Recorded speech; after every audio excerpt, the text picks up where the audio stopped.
La fin de l'URSS.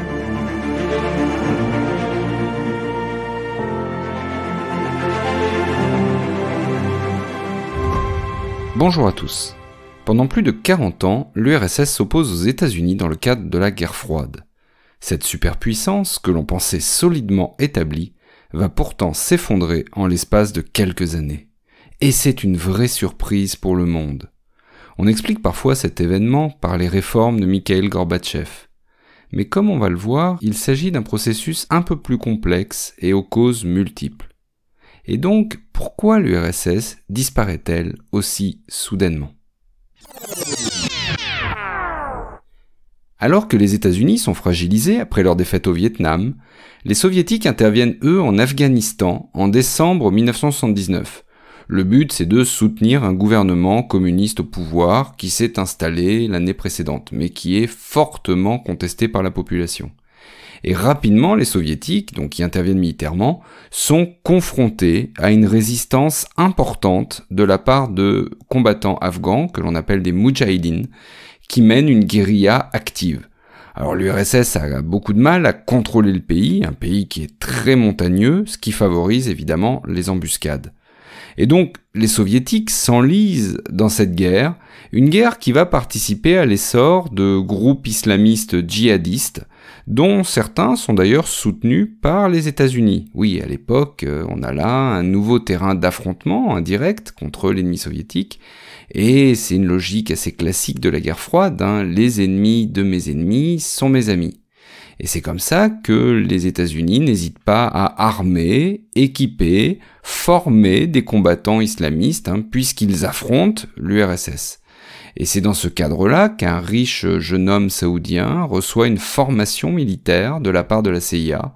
Il s'appelle Oussama Ben Laden, et il saura se souvenir des dizaines d'années plus tard de cette formation quand il virera au terrorisme international. Mais revenons à la guerre d'Afghanistan. C'est un conflit donc très dur pour l'URSS et qui entraîne la mort de 25 000 soldats soviétiques, un conflit qui traumatise la société russe. Et dans le même temps, l'économie est absolument épuisée par des années de course aux armements avec les États-Unis. Le président américain, Ronald Reagan, qui est très opposé aux soviétiques, relance même cette course aux armements au début des années 80, dans un contexte de retour des tensions que l'on appelle la guerre fraîche. Ça, c'est d'un point de vue armement. Mais du point de vue économique, la situation n'est guère plus brillante.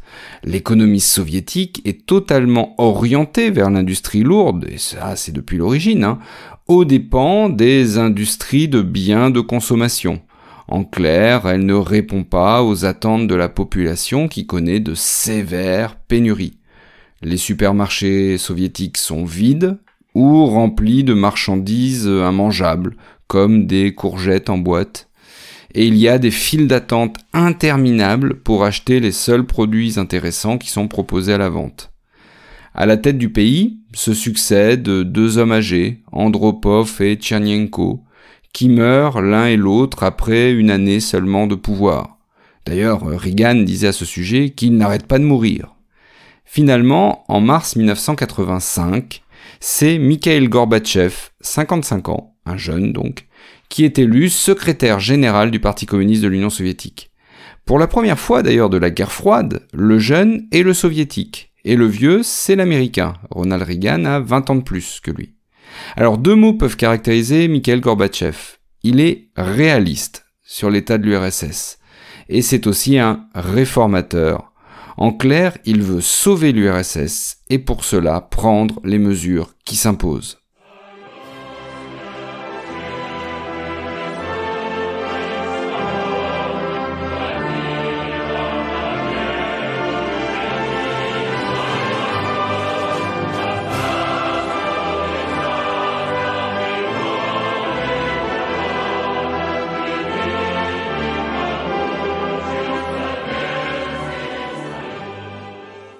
L'action de Gorbatchev se résume par deux réformes majeures.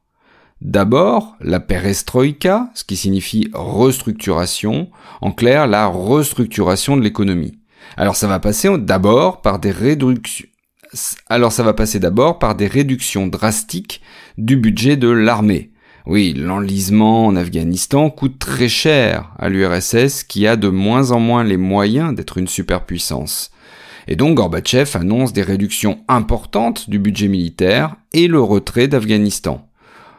C'est fini pour la course aux armements du côté soviétique.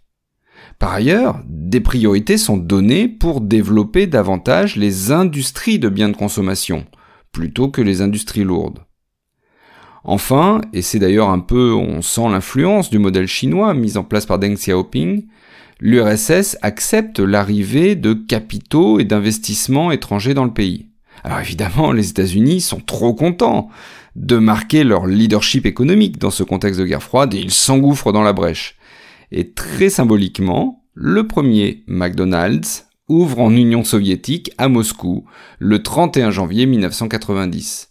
Alors il y a des milliers de moscovites qui accourent, formant des files d'attente de plusieurs kilomètres de long. Le premier jour de l'ouverture, il y a 30 000 clients qui sont servis. Donc ça, c'est la perestroïka, la restructuration. La deuxième grande réforme de Gorbatchev s'appelle la glasnost, ce qui signifie en russe la transparence. C'est la volonté de libéraliser le système politique. Mais attention, tout en gardant le pouvoir sur la société. Bon, Gorbatchev veut quand même donner davantage de liberté aux médias, en autorisant par exemple la création de journaux, même des journaux d'opposition. Mais c'est une politique assez dangereuse. C'est dangereux de laisser s'exprimer la population quand vous êtes dans une dictature. Comme le dit d'ailleurs à ce sujet François Mitterrand, qui est alors le président français, une dictature ne survit pas au doute. En supprimant la censure, Gorbatchev crée une brèche, un appel d'air. Les intellectuels, les artistes, les citoyens commencent à critiquer le régime et expriment ouvertement leurs souhaits démocratiques. Toujours dans le cadre de la glasnost, Gorbatchev veut s'attaquer à la corruption, qui donne une image déplorable du Parti communiste et surtout des apparatchiks, ce que l'on appelle les apparatchiks, les hommes d'appareil bien installés dans l'appareil soviétique et qui y font carrière. Enfin, Gorbatchev veut réformer les institutions. Et il va donc instituer les premières élections libres, multipartites, en 1989, où plusieurs partis sont autorisés, et pas seulement le Parti communiste. Boris Eltsine, un réformateur, est ainsi élu président de la Russie, la plus vaste des républiques du RSS. Le peuple de Moscou a appris la nouvelle. Boris Eltsine est élu président de la Russie. Lui, le renégat, évincé du bureau politique et de la direction du parti de Moscou parce que trop réformateur, lui est arrivé au pouvoir. Le processus était simple. Plus les apparatchiks et Mikhail Gorbatchev s'acharnaient contre lui, plus il gagnait en popularité. Député de Moscou, le voici maintenant maître de la Russie, c'est-à-dire de 3/4 du territoire de l'URSS, de la moitié de la population soviétique. On est prêt à toutes les souffrances pour être à côté de lui, à ne pas boire, à ne pas manger. Il va se battre contre la mafia. Lui, c'est un homme honnête. On attend de Yeltsin qu'il change ce système communiste, autoritaire, politicien, bureaucratique, totalitaire, ce parti de dictature et de dictateurs. Le problème de ces réformes, c'est qu'elles arrivent trop tard. Gorbatchev est finalement un peu comme ce médecin qui tente tout pour sauver un malade, mais un malade devenu trop faible pour être sauvé.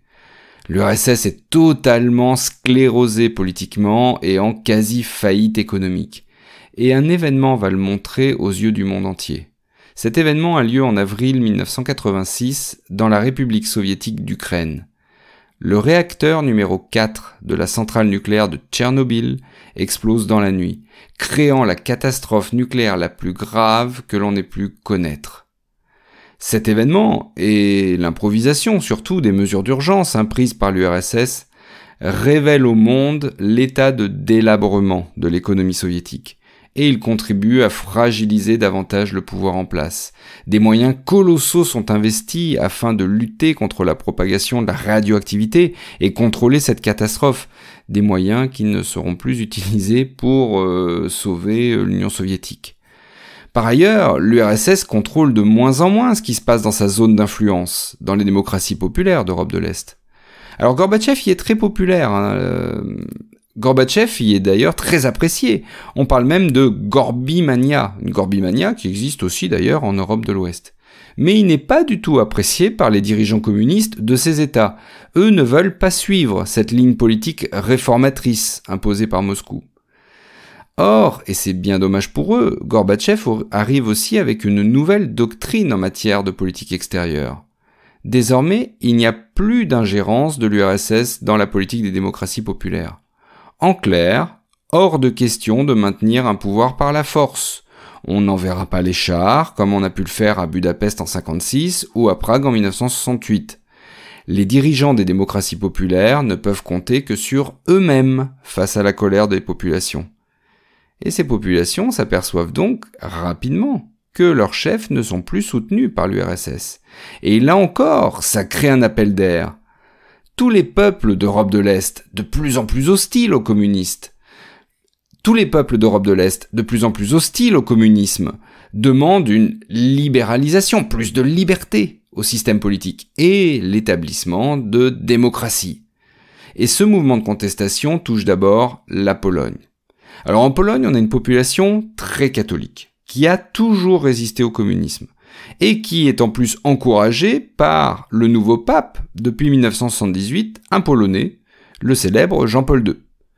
Alors le pouvoir polonais essaye de reprendre la situation en main, mais finalement c'est un échec, et des élections libres sont autorisées en juin 89, et c'est le syndicat Solidarnosc, Solidarité, qui l'emporte, un syndicat anticommuniste. Par la suite, son dirigeant, Lech Walesa, devient président de la République. En Hongrie, on a des nouveaux dirigeants qui sont aussi des réformateurs, qui vont ouvrir en mai 89 le rideau de fer avec l'Autriche. Cette brèche va permettre à des milliers de gens de passer à l'ouest, et notamment des habitants de la RDA. Alors en RDA aussi, le 9 novembre 1989, la chute du mur de Berlin accélère le mouvement. Le chancelier de l'Allemagne de l'Ouest, la RFA, Helmut Kohl, va pousser à la réunification des deux Allemagnes, qui est officielle le 3 octobre 1990. En Tchécoslovaquie, c'est la révolution de velours. Un dissident communiste, un dissident au communisme, Václav Havel, devient chef de l'État, et il amène à la partition pacifique du pays, la République tchèque d'un côté, la Slovaquie de l'autre, en décembre 1992. En Roumanie, la population se révolte et se débarrasse par les armes du dictateur communiste Ceausescu en décembre 1989. C'est comme une sorte de domino, une succession de dominos qui tombent les uns après les autres. Gorbatchev perd totalement la main sur les événements. Les États-Unis, eux, assistent, médusés et quasiment en spectateurs, à l'effondrement de leur ennemi. Au sommet de Malte, les 2 et 3 décembre 1989, Mikhail Gorbatchev et George Bush, le président américain, annoncent, je cite, qu'une longue période de paix commence. La guerre froide est officiellement finie. Et il ne reste que quelques mois à l'URSS. Moscou se réveille sur un coup d'État. Mikhail Gorbatchev est limogé, relégué dans sa villa près de Yalta. Un communiqué laconique de l'agence TASS annonce que le président soviétique n'est plus capable d'assumer ses fonctions. Il souffrirait d'hypertension, comme Khrouchtchev il y a 27 ans, comme au temps des purges staliniennes. À une différence près, cette révolution de palais sera retransmise par des dizaines de caméras. La glasnost est passée par là. Précisément, ce complot a un visage. 8 ultra-conservateurs, tous ennemis jurés de la perestroïka, et pourtant aux principaux postes de commande. Au premier rang, Gennady Yanayev, le vice-président soviétique, puis le premier ministre Valentin Pavlov, le chef du KGB, Vladimir Kryotchov, et le ministre de la Défense, Dimitri Yazov. Tout de suite, le nouveau comité d'État décrète l'urgence, impose la censure, remet au pas la télévision et la radio. Dans Moscou, les premiers chars T-72 prennent position, le coup d'État s'installe. En août 1991, des militaires russes nostalgiques du communisme à l'ancienne tentent sans succès un putsch. Le but, c'est de renverser Gorbatchev, le but, c'est de rétablir un régime soviétique un peu à la dure, mais ça échoue assez rapidement, notamment parce que la population ne suit pas, l'armée ne suit pas. Boris Eltsine, le président de la Russie, va devenir célèbre dans le monde entier parce qu'il monte sur un char, il harangue la foule et il incite à ne pas la suivre les putschistes. Donc c'est une sorte de baroud d'honneur des plus conservateurs. En fait, l'URSS craquelle, elle va bientôt imploser. Oui, imploser parce que ça se passe de l'intérieur. Les nombreuses nationalités qui composent cette fédération, l'URSS est une fédération, c'est l'union des républiques socialistes soviétiques. Elles veulent leur indépendance. Alors ça bouge beaucoup dans les marges, notamment les marges sud de l'URSS, en Géorgie en 1978, en Arménie en 1988. Mais c'est surtout en Europe que ce phénomène a un impact plus important. Les États baltes, Estonie, Lituanie, Lettonie, ont été absorbés dans l'URSS après la Seconde Guerre mondiale, mais elles veulent retrouver leur indépendance. Et donc, dans l'été 89, en signe d'unité, dans leur quête de liberté, 2 millions de personnes vont former une chaîne humaine de 600 km reliant ces trois États, Estonie, Lettonie, Lituanie. Alors c'est un geste symbolique, mais ça annonce la suite, qui est cette demande d'indépendance. Alors ils l'obtiennent en septembre 91, et ils sont rapidement suivis par d'autres républiques. L'Ukraine, la Biélorussie, la Moldavie, la Géorgie, le Kazakhstan, bref, cette union des républiques socialistes soviétiques n'est plus vraiment unie. Boris Eltsine, donc le président de la Russie, finit par interdire le Parti communiste en Russie. En décembre 91, il décrète la disparition de l'URSS, on pourrait presque dire qu'il constate la disparition de l'URSS, remplacée par une nouvelle organisation, la CEI, la Communauté des États indépendants. Gorbatchev est à la tête d'un pays qui n'existe plus, et lui-même est contraint à la démission le 25 décembre 1991. En raison de la situation qui s'est créée avec la formation de la communauté des États indépendants, je mets fin à mes fonctions de président de l'URSS. Alors cette chute du communisme, comme on l'a vu, comme une sorte de domino qui tombe les uns après les autres, n'a pas lieu partout dans le monde. Notamment, elle n'a pas lieu en Chine, où la répression de la place Tiananmen en 1989, par le pouvoir communiste, arrête net tout espoir de démocratisation. Le réveil des nationalités que l'on a vu à l'œuvre en URSS a aussi des conséquences importantes dans les Balkans. La Yougoslavie communiste implose entre 1991 et 1995 avec des guerres très dures qui opposent les différents peuples qui la composent. Enfin, cet effondrement de l'URSS est pour certains Russes un événement dramatique. C'est le cas notamment d'un lieutenant-colonel du KGB qui était alors en poste à Dresde, en RDA, et nommé Vladimir Poutine. Son obsession, une fois arrivé au pouvoir, va donc consister à reconstituer la puissance perdue. Mais c'est une autre histoire.